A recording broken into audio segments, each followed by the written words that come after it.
Bonjour, je m'appelle Arnaud Delmontel, je suis boulanger-pâtissier à Paris, 57 rue d'En-Raymond, 39 rue des Martyrs ou 25 rue de Lévis, et je vais vous apprendre aujourd'hui à faire un œuf en chocolat.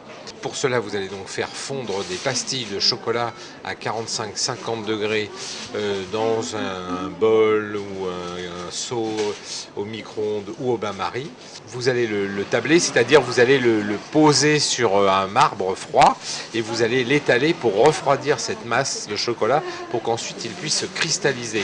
Une fois que ce chocolat est arrivé à une température d'à peu près 25 degrés, ce qui fait une pâte liquide mais quand même un petit peu qui commence à prendre, vous remettez votre chocolat dans un cul de poule ou dans un seau, dans un récipient, et vous le faites réchauffer jusqu'à peu près 30 à 32 degrés, pareil au bain-marie ou au micro-ondes. Une fois le chocolat donc mis au point, qui est une opération délicate et importante, vous allez prendre un moule.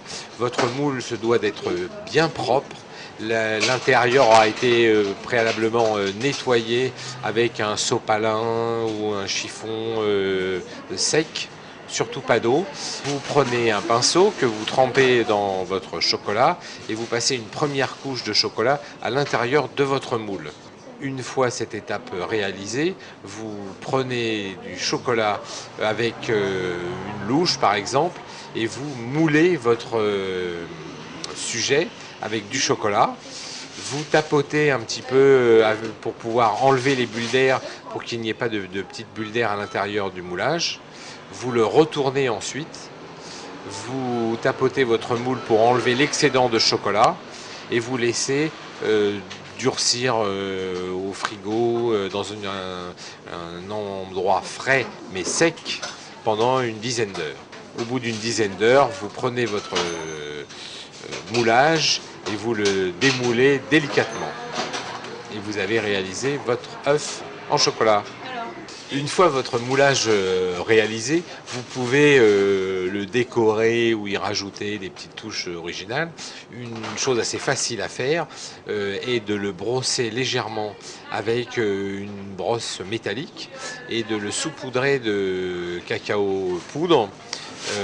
Puis de le tapoter toujours pour enlever l'excédent. Une fois cette opération réalisée, vous allez le garnir, donc y mettre des petits moulages, des œufs liqueurs, des choses comme ça à l'intérieur. Et souder vos deux demi-coques. Pour souder vos deux demi-coques, c'est très facile. Vous mettez une casserole avec de l'eau chaude au-dessus du gaz, une plaque par-dessus la casserole. La plaque étant chaude, vous posez vos deux œufs par-dessus pour faire fondre légèrement le chocolat et vous soudez ensuite les deux parties. Voilà, et après vous pouvez mettre un ruban pour cacher la soudure.